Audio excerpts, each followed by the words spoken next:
objectif que nous poursuivons là derrière. Mais si Dieu fait son planning, il poursuit un objectif quelconque. Je m'en vais dire à quelqu'un, si Dieu t'a accepté dans sa présence ce matin, il a quelque chose à faire sur ta vie.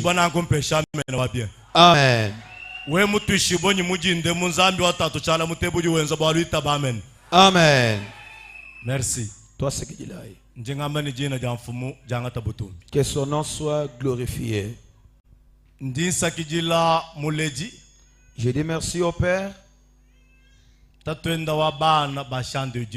le Père des enfants des chants de Dieu.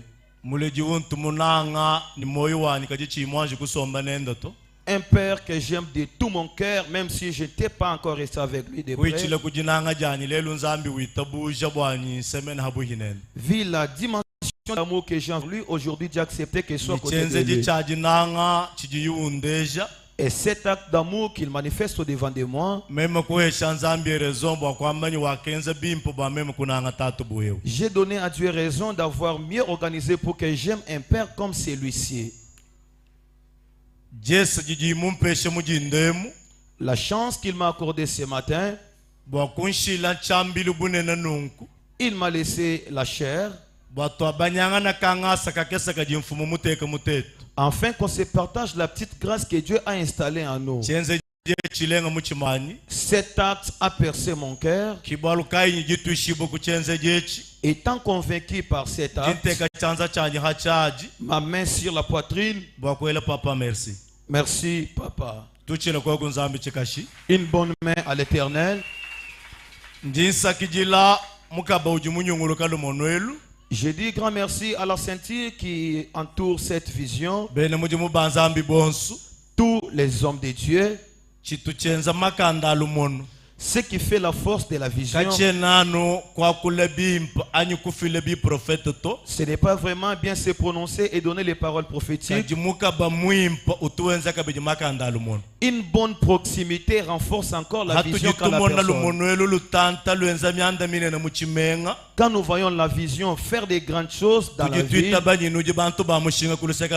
nous croyons que vous êtes des personnes utiles à côté de notre papa. Je ne peux jamais anticiper l'étape sans vous dire merci.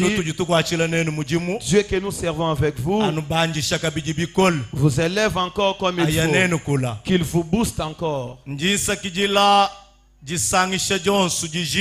Grand merci à toute l'assemblée. Papa, maman, cher papa, chère maman. Vraiment, vous êtes les personnes redoutables. Car ce matin vous êtes dans la présence de Dieu.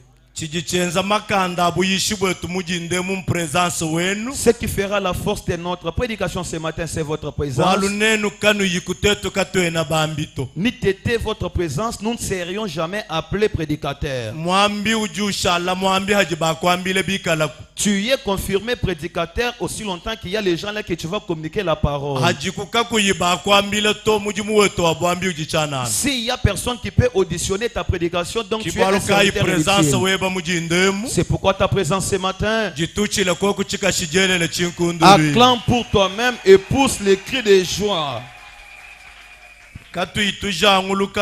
Sans plus tarder,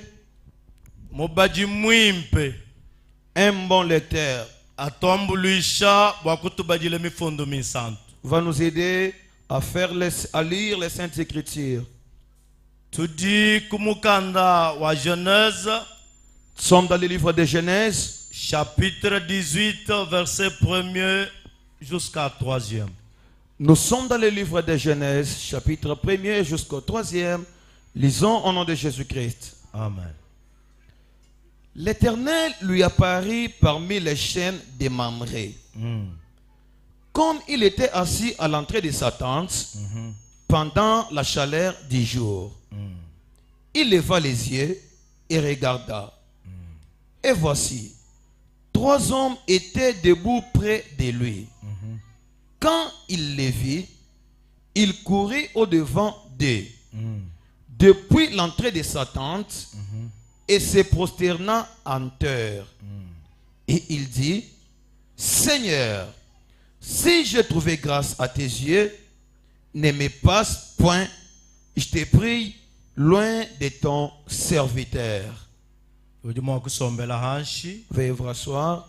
Tobadila Kabidi chapitre 8, verset 40 jusqu'à 48. Luc chapitre 8, verset 40. Lisons une fois de plus au nom de Jésus. Amen. À son retour, Jésus fut reçu par la foule, car tous l'attendaient. Et voici, il vit un homme nommé Jairus, qui était chef de la synagogue. Il se jeta à ses pieds et le supplia d'entrer dans sa maison, parce qu'il avait une fille unique d'environ 12 ans qui se mourait. Pendant que Jésus y allait, il était pressé par la foule. Or, il y avait une femme atteinte d'une perte de sang depuis 12 ans et qui avait dépensé tout son bien pour les médecins, sans qu'aucun n'ait pu la guérir.